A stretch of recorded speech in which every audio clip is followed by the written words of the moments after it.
उत्तर प्रदेश में आगामी विधानसभा चुनावों को लेकर सियासी पार्टियों ने तैयारी शुरू कर दी है।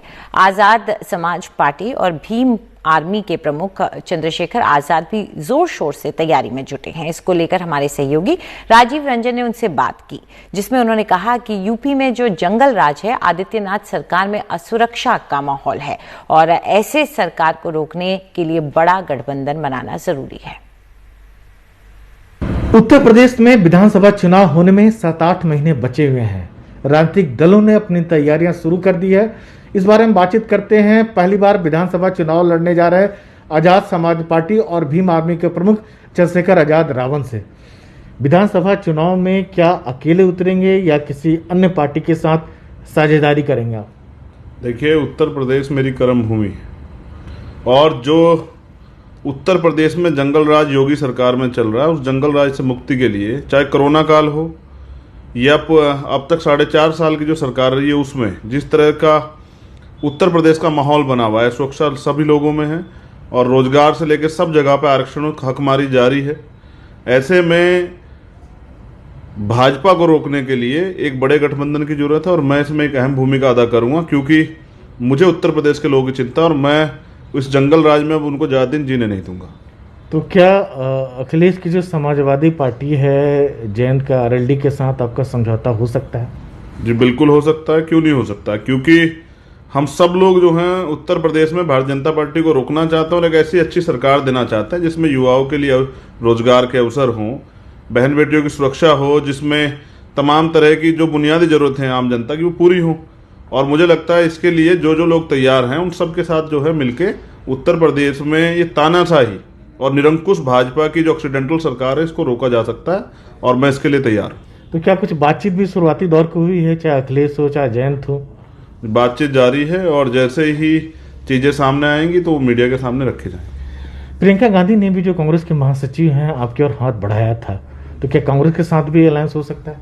देखिए, कांग्रेस की कथनी और करनी में फर्क है।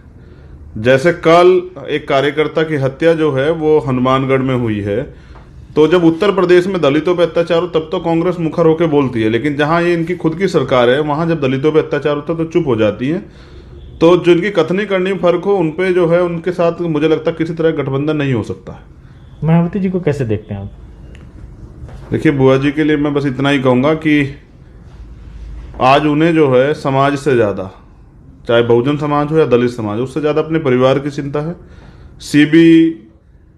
ईडी इनकम टैक्स का जो डर है, जब वो सरकार के लोग उनके परिवार पे सीबीआई का जो है हमला करते हैं तो वो चुप हो जाती है। इसका खामियाजा समाज को भुगतना पड़ रहा है। मेरे लिए नेता से ज्यादा समाज सर्वोपरि है। तो इस समाज में जो हत्याएं हो रही हैं, जो आप उनको बुआ जी कहते हैं लेकिन आपको तो वोट कटुआ कहती हैं। देखिए, उनको अधिकार हैं, बड़ी हैं, कुछ भी कह सकती हैं।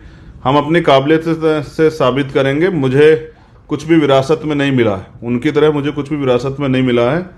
ये काशीराम साहब का आंदोलन था और उन हजारों उनके साथियों का आंदोलन था जिन्होंने तमाम तरह के बलिदान दिए हैं और संघर्ष किया, जेलें भी काटी। तो मुझे कुछ भी विरासत में नहीं मिला। मैं बोलने से ज़्यादा करने में विश्वास करता हूँ। अभी पंचायत चुनाव में हमने अच्छा काम किया है। हमारे कार्यकर्ता और मेहनत करेंगे, दिन रात गाँव-गाँव जाके जो है अपनी जान की परवाह न करते हुए। बसपा के साथ कुछ अलायंस नहीं हो सकता है? बहुजन समाज की लड़ाई लड़ रहे हैं। देखिए, अलायंस की बात यह है कि अब फैसला उनके, अब गेंद जो है उनके पाले में। हमें बहुजन समाज की लड़ाई लड़नी है और वो लड़ाई एसी के कमरों में बैठ के नहीं लड़ी जा सकती। उसके लिए सड़क पे आना पड़ेगा, आंदोलन करने पड़ेंगे।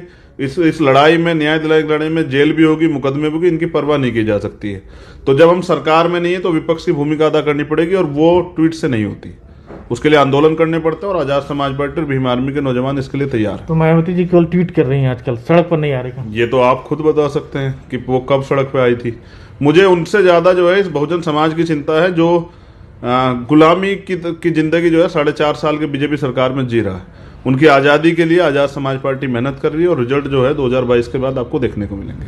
क्या विपक्ष जो है इस बार का विधानसभा चुनाव में है कुछ धमाल कर सकता है? जी बिल्कुल धमाल करेगा और पश्चिम बंगाल की तरह यहाँ से भी जो है, उत्तर प्रदेश से भी भाजपा की जो है, भाजपा को ये यहाँ की जनता निकाल फेंकेगी। क्योंकि जो कोरोना काल में हुआ है, आप देख रहे हैं कि जो डेड बॉडियाँ हैं वो उनको कुत्ते नोच रहे हैं और युवा रोजगार के लिए परेशान हैं।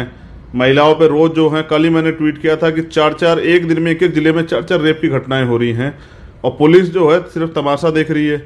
तो खाकी को भी सरकार में बैठे हुए निकम्मे जो नेता हैं उन्होंने डरा रखा है और उनको जो है उनको भी जो है काम नहीं करने दे रही। तो इस तानाशाही सरकार से उत्तर प्रदेश की जनता मुक्ति चाहती है। उस मुक्ति के मार्ग में मैं सबसे आगे खड़ा हुआ हूँ। एक अंतिम सवाल की बीजेपी की बात करें तो दिल्ली से लेकर लखनऊ तक में बहुत सारी सरगर्मियां अभी सुनने को आ रही है। देखिए, बार बार एक्सीडेंट नहीं होता है। सब जानते हैं योगी जी एक्सीडेंटल मुख्यमंत्री हैं, क्योंकि केशव प्रसाद मौर्य जी के नाम पे पिछड़े वर्ग के लोगों के घर घर जाके वोट मांगा था कि इस बार पिछड़े वर्ग का मुख्यमंत्री बनेगा, लेकिन बनाया योगी आदित्यनाथ को। और उनका कार्यकाल आप देख लीजिए, कोई समाज का उत्तर प्रदेश के किसी जाति धर्म का कोई व्यक्ति सुखी नहीं है। तो मुझे लगता है दोबारा एक्सीडेंट नहीं होगा। और कुछ भी हो, बीजेपी का कोई भी बने, लेकिन उनकी नीति अच्छी नहीं है तो उत्तर प्रदेश को उत्तम प्रदेश बनाने के लिए एक मजबूत सरकार की जरूरत है, जो 2022 में आजाद समाज पार्टी देगी।